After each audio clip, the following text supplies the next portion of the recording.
नमस्कार, मैं आशीष राठौर फिर से एक बार आपका स्वागत करता हूं। एसएसआर के बहुत ही करीबी दोस्त को एक पीआर गैंग की धमकी मिल रही है। आखिर वो कौन ऐसी दोस्त है जिसको पीआर की जो गैंग है उनके पीछे पड़ गई है और उनको जीना हराम कर दिया है, परेशान कर दिया है। बताऊंगा आपको इस वीडियो में कि वो उनकी जो करीबी दोस्त है, एसएसआर की बहुत ही करीबी दोस्त, और उनके इंसाफ की आवाज़ उठाने के लिए वो हमेशा तत्पर रहती थी। लेकिन जिस तरह से पीआर उनके पीछे पड़ गया है, उनका जीना हराम हो चुका है, परेशान हो चुकी है। अंत में उन्होंने पूरे सोशल मीडिया पे गुहार लगाई है कि मुझे इस पीआर गैंग से बचाओ जो कि मेरे साथ कॉन्स्पिरेसी कर रही है। बताऊंगा आपको कि वो कौन सी उनकी बड़ी दोस्त हैं जिन्होंने एसएसआर के इंसाफ के लिए आवाज उठाई। तो आप इस वीडियो पे बने रहिएगा क्योंकि ये वीडियो बहुत ही ज्यादा इंपॉर्टेंट होने वाली है आज।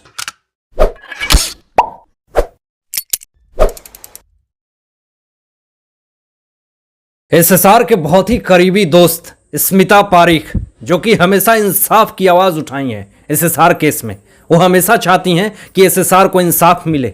ऐसा कोई भी दिन ना हो, ऐसा कोई वक्त ना हो जब उन्होंने कोशिश नहीं करा। अपनी पूरी तरह से उन्होंने आत्मसम्मान, उन्हें पूरी तरह से उन्होंने अपनी एनर्जी, पूरी जो एकजुटता होती है, पूरी तरह से उन्होंने जाहिर करी और ये बताया कि जब मैं एसएसआर के इंसाफ के लिए आवाज़ उठाती थी तो कुछ पीआर लोग ने मुझे बहुत ज़्यादा टॉर्चर किया। और अभी जो सबसे बड़ी खबर ये आ रही है कि कुछ पेड पीआर लोगों की गैंगबाजी हो रही है, गुटबाजी हो रही है, मुझे दबाने की कोशिश करी जा रही है, मुझे हरास कर रहे हैं, मुझे परेशान कर रहे हैं। और आपको ये भी बता दूं कि कुछ दिन पहले न्यूज़ आई थी कि स्मिता पारीख के अकाउंट को हैक करने की कोशिश करी गई थी ट्विटर पे। तो उन्होंने पीएम मोदी से भी अपील करी कि कुछ लोग मुझे मिल करके सता रहे हैं, मुझे परेशान कर रहे हैं, मेरे बारे में कॉन्स्पिरेसी कर रहे हैं, वो भी चाह रहे हैं कि मैं इस इंसाफ की लड़ाई ना लड़ूं।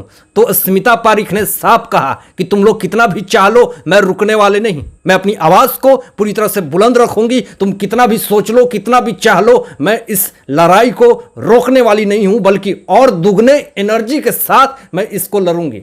लेकिन जो अभी सबसे बड़ी खबर मेरे पास आ रही है वो यही आ रही है कि स्मिता पारीख को कुछ पेड पीआर लोगों ने मिल करके दबाने की कोशिश करी, उनको पूरी तरह से हतोत्साहित करने की कोशिश करी और उनको बार बार टॉर्चर कर रही है कि वो एसएसआर के इंसाफ की लड़ाई न लड़े। लेकिन वो भी पीछे हटने वाले में से नहीं है। स्मिता पारीख ने यह खुलासा कर दिया कि क्यों और क्या की चीज़ों की वजह से पेड पीआर उन्हें पूरी तरह से हरास कर रहे हैं, उन्हें परेशान कर रहे हैं, उन्हें ब्लैकमेलिंग कर रहे हैं। ट्विटर अकाउंट पे स्मिता पारीख ने यह लिखा कि मैं सत्य और न्याय के लिए लड़ते रहूंगी, झुकूंगी नहीं।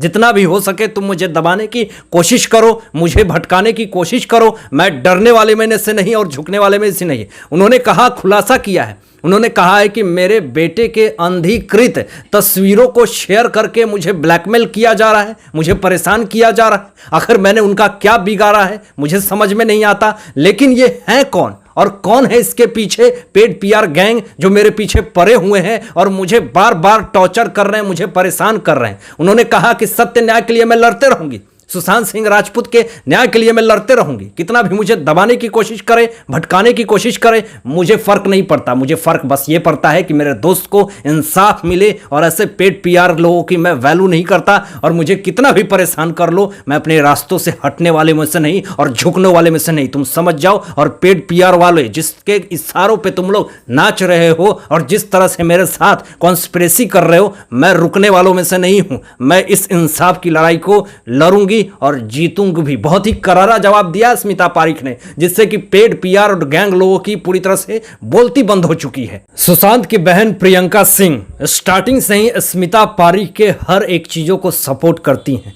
लेकिन जैसे ही उन्होंने ट्वीट करके सोशल मीडिया पे ये बात कही तो फिर प्रियंका सिंह, जो कि एसएसआर की बहन है, उनकी प्रतिक्रिया आ गई और बहुत ही अच्छी प्रतिक्रिया आई है, जिससे कि सोशल मीडिया पे वो प्रतिक्रिया काफ़ी ज़्यादा तेज़ी से वायरल हो रही है। और उन्होंने क्या प्रतिक्रिया दिया है वो बता रहा हूँ आपको। जब स्मिता पारीख ने ये बात लिखी कि तुम कितना भी कोशिश कर लो पेड पीआर वाले, मैं रुकने वाले में से नहीं, मैं झुकने वालों में से नहीं, मैं न्याय के खिलाफ नहीं जाऊंगी, मैं न्याय के लिए लड़ूंगी चाहे जो हो जाए। तो फिर इस पर प्रियंका सिंह ने एक रिएक्ट किया और ये कहा कि क्या सच में ये रिएक्ट किया, उन्होंने ये बात कही और उन्होंने ये भी कहा कि इसी तरह से तुम हमेशा दृढ़ रहो और विश्वास के साथ आगे बढ़ो, जरूर अच्छा होगा।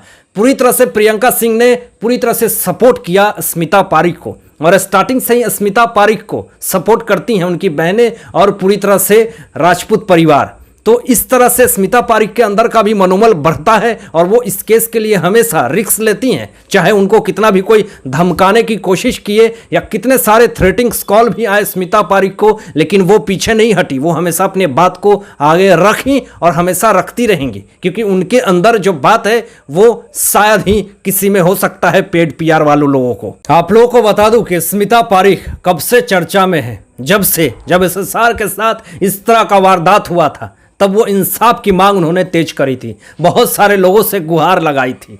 तब से स्मिता पारिक को लोगों ने सपोर्ट किया कि वो एसएसआर के लिए बहुत ही अपने मन और लगन से न्याय की मांग कर रही हैं। तो इस पर से पूरे एसएसआरियंस ने उनको ग्रैंड सैल्यूट दिया था और उनको सपोर्ट किया था कि चलो कोई तो भी है जो आगे बढ़ करके एसएसआर के इंसाफ के लिए आवाज़ उठा रहा है।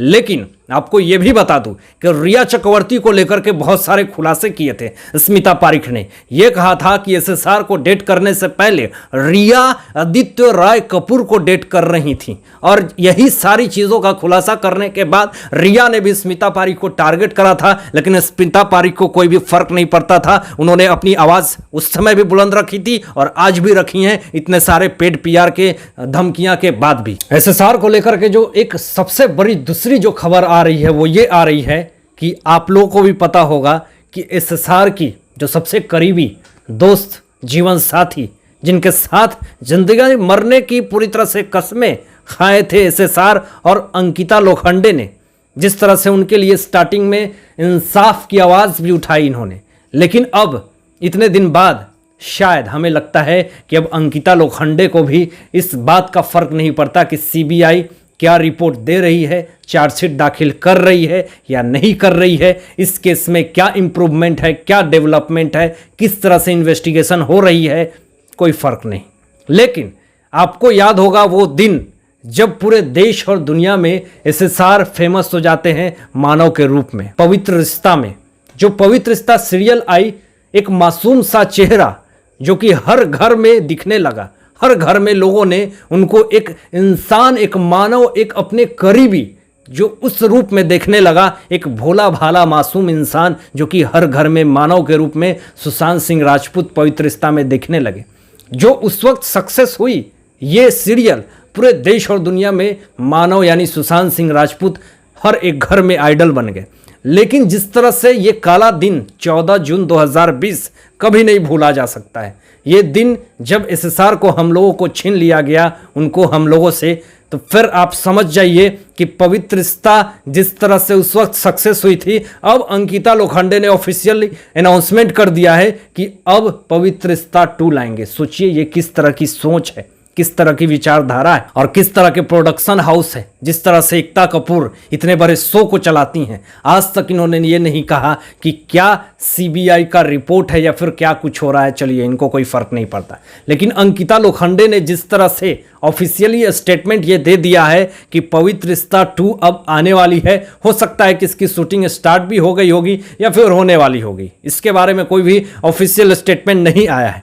लेकिन क्या ये चीज़ें सही है या फिर ये चीज़ें अच्छी है कि एसएसआर को इंसाफ नहीं मिला और आप पूरी तरह से इसको जो है वो पवित्र रिश्ता 2 ला रहे हैं? सोशल मीडिया पे पूरी तरह से ये सवाल गर्म है और ट्रोलिंग भी सहनी पड़ रही है अंकिता लोखंडे को कि एटलीस्ट कुछ दिन तो रुक जाओ, कुछ दिन तो सह लो कि पवित्र रिश्ता 2 आप लेके आ रहे हो, एसएसआर को जस्टिस अभी नहीं मिला। तो इस तरह से बहुत सारे लोगों ने ट्रोल करना शुरू कर दिया है पवित्र रिश्ता 2 को कि हम नहीं देखेंगे जब तक कि एसएसआर को इंसाफ नहीं मिल जाता है। हालांकि उन सारे मुद्दों पे आप लोगों की क्या सोच है, आप लोग क्या सोचते हैं इस विषय में, अपनी विचार जरूर व्यक्त कीजिएगा। तो आज के लिए बस इतना ही, धन्यवाद।